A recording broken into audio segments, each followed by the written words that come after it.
Welcome to Sure Learning. Let us start today by going back to your school days and remembering one of your boring and bland teachers. What flashed you? Monotonous, boring classes where you went to sleep half of the time? Teacher coming, giving lecture, giving notes, and half of the students not paying attention? Or a class where teacher had no voice modulation, no interaction? I am sure you don't want to be one of those teachers. If you want to leave an impact on your students, you need to be an entertainer. Where the teacher sees herself as an entertainer, the classrooms are no longer classrooms. They become stage. The students are no longer students. They are the audience. The lessons are no longer the lessons, but they are the show.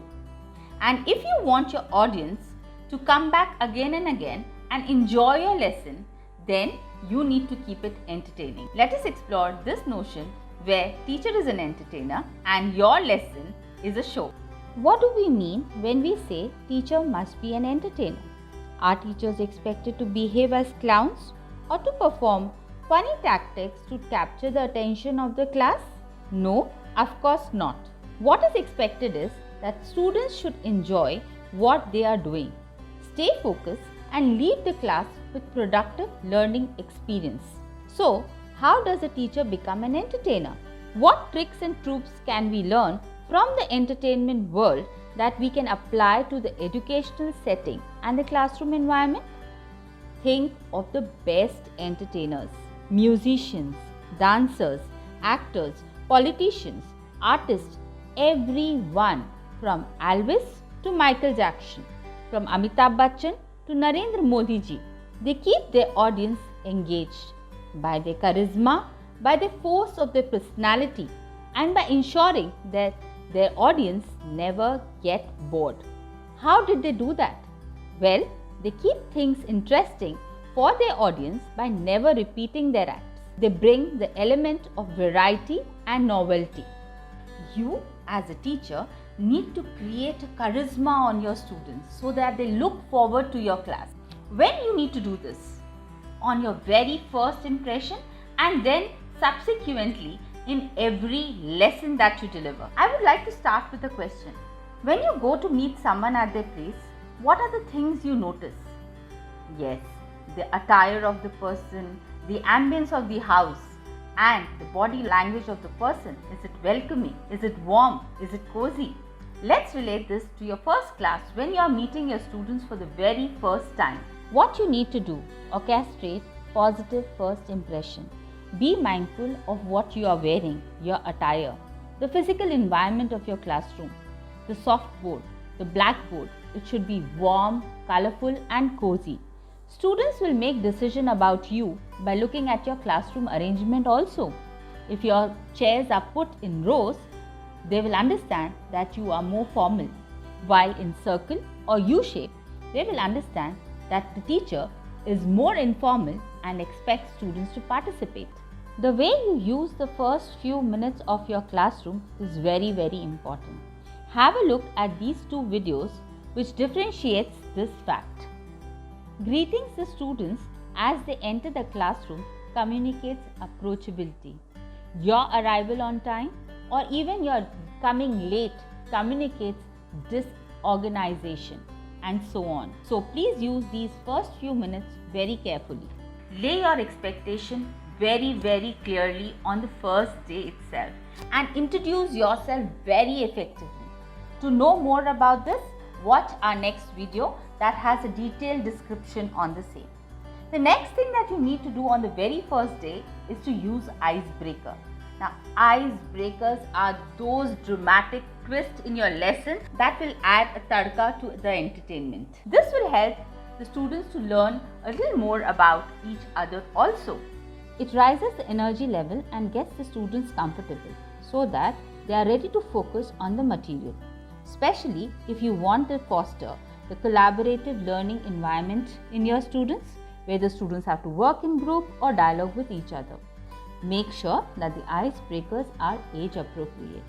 Icebreakers work even better when we allow the students to get to know other in the context of subject material. Some icebreakers that you can use in your class is the most widely used, the marshmallow challenge. The marshmallow challenge works well with middle and the high school students. What you need to do is give your students 20 sticks of spaghettis, some tape, some string, some marshmallow.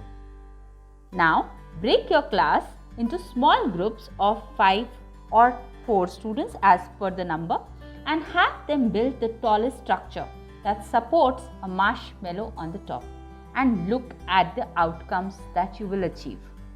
The cup challenge. It establishes teamwork in the classroom by requiring your students to move a group of cups from one place to the another using only rubber bands and string. Please download how to use this activity from our resource. The mystery bag challenge is the another icebreaker which you will love to incorporate in your class, as it is a combination of cooperative learning and creativity. You have to again divide your students into groups and give them the mystery bag. Give each group a bag which has a description of the challenge of what they are required to build using the material found in the bag.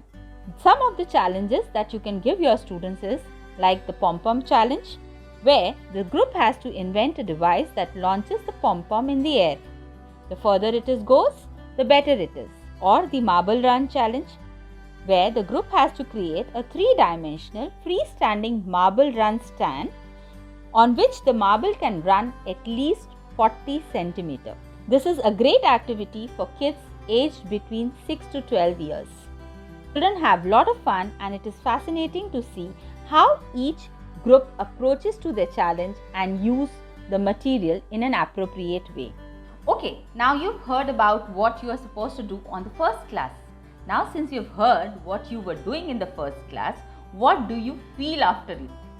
Do you feel awe and wonder? Yes, these are the keywords that you need to keep in your mind as an entertainer. Awe and wonder. Children are naturally curious. They have an innate desire to learn. They want to be impressed. You are the 21st century teacher, and it is your responsibility to prepare your students to compete with the fast-paced, excited world outside the four walls of your classroom. The other key word to keep in mind is engagement.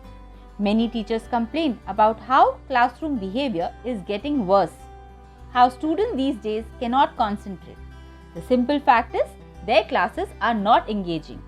If behavior is bad, and if kids cannot concentrate, it is not solely the fault of the child. It is also the fault of the teacher. It is not uncommon to see the same group of students troubling one teacher and making her life miserable, while on the other hand, they are absolutely engrossed and enthusiastic with the next teacher. The fact is, kids are easily bored. When students are not engaged, not challenged, not motivated, not inspired, and not entertained, that is when they resort to the undesirable behavior. And the undesirable behavior is not just a rude and a rowdy class, but it is also a passive and a disinterested class. The other factor that you could observe in the above activity is the novelty. We would make a parallel between a concert audience and a classroom full of students. Students show up with expectation. Most of them want to learn.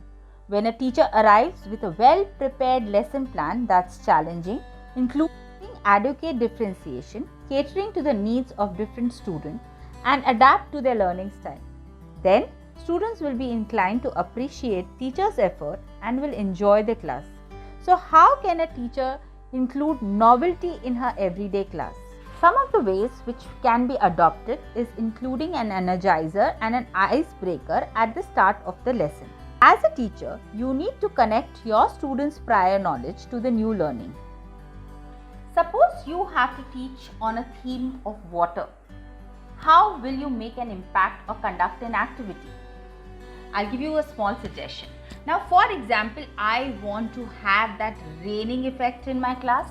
I can conduct an activity like I can ask my students to go on clapping as loudly as they want or as slowly as they want. For example, they clap with 5 fingers, they clap with 3 fingers, continuously they clap with 2 fingers, then 1 finger, then 4 finger, then 5 finger, then 4 finger, then 3 finger, then 1 finger, then 4 finger, then 5 finger.